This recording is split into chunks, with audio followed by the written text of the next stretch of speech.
Hi guys! Hola a todos! Kamusta na kayong lahat? For my today's video, gagawa ko ng mango chiquilin cake. Instead of mango grahams, ginamit ko ang chiquilin biscuit. Kung gusto niyo malaman ang aking recipe, panoorin niyo lang po ang aking video. So yan guys, para sa ating mango chiquilin cake, ang ingredients na ating gagamitin ay 2 pieces big mangoes. Dito sa Madrid, wala kaming dilaw na mangga na kagaya sa Pilipinas. Kaya yung ginamit ko yung ganitong mangga sa amin. Malaki siya. Kaya 2 pieces lang yung ginamit ko. Isang pang mix sa mixture at yung isa yung panglagay sa. Yung sa Pilipinas, mango siguro mga 2 na combine mo sa mix. Saka yung isa sa toppings, bali 3. Ito sa Spanya, 2 lang. Sa Madrid ang ginamit ko. And then, ang ating chiquilin biscuit. Instead na grahams, chiquilin biscuit ang gagamitin ko kasi wala akong makita rito sa Madrid ng grahams biscuit. Kaya, gagamitin natin ng chiquilin biscuit.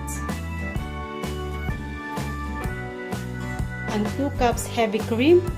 Mas maganda kung ilagay muna natin siya sa freezer bago natin gamitin para medyo malamig. Nilagay ko na siya kanina. Ang ating 1 can condensed milk.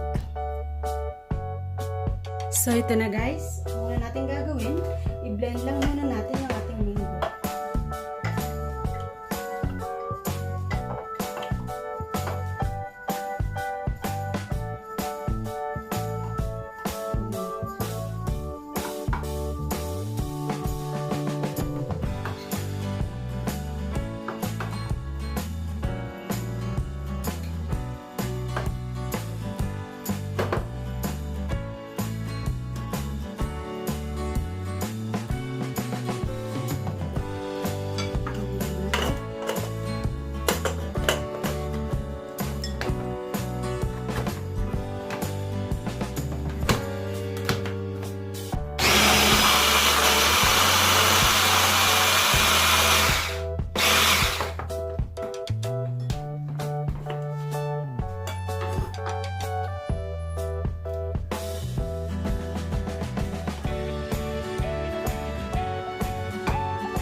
Set aside lang muna natin siya sa gulay. Ngayon naman guys, paghaluin natin ang ating 2 cups heavy cream. By the way guys, itong bowl, ilagay ko muna siya sa freezer ng 20 minutes para malamig siya. Palalabas ko lang ng bowl. 2 cups heavy cream, ang ating 1 can condensed milk.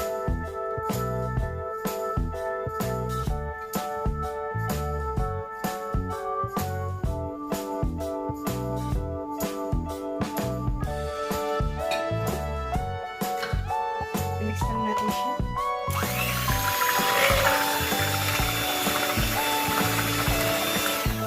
I-mix natin siya hanggang maging smooth siya. Guys, dapat ganito kay smooth ang ating mixture. Ngayon naman, ihahalo natin ang ating na-blend na mango.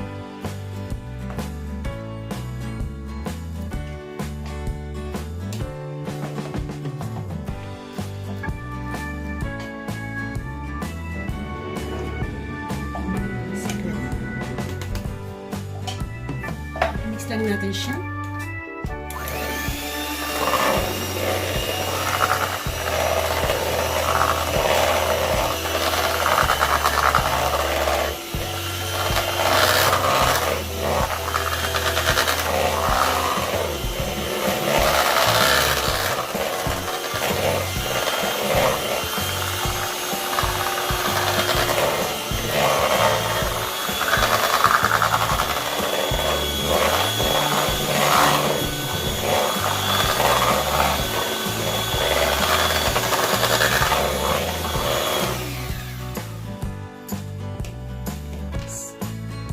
Pwede na natin ilagay siya sa molde. Na guys, i-arrange na natin siya. Ito ang ating mixture, mango mixture. At ang ating biscuits. First, lagay muna natin siya sa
natin yung procedure natin. Until makatatlong layer tayo.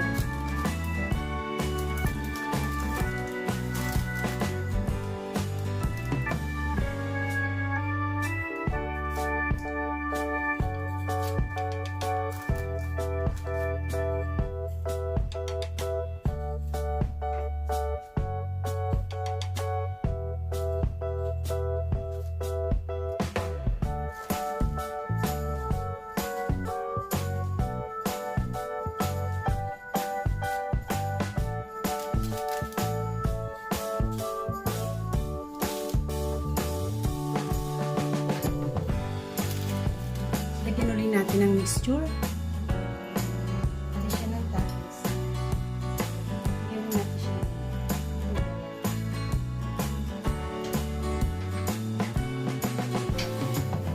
Hanggang sa mapuno siya. So, ito na guys. Natapos na natin ilagay lahat yung toppings ng mango sa ibabaw. Ngayon, i-cover lang natin siya ng plastic cover. Tapos, i-refrigerate natin siya overnight.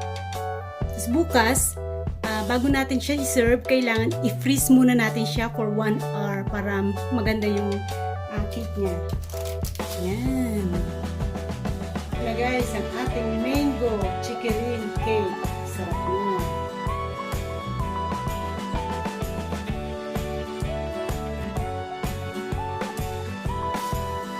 Ito na ang ating mango CHIQUILIN cake. Sarap na. Sa mga hindi pa po nakapag-subscribe sa aking YouTube channel, click niyo lang po ang subscribe at ang bell button for notification. Thank you guys. God bless.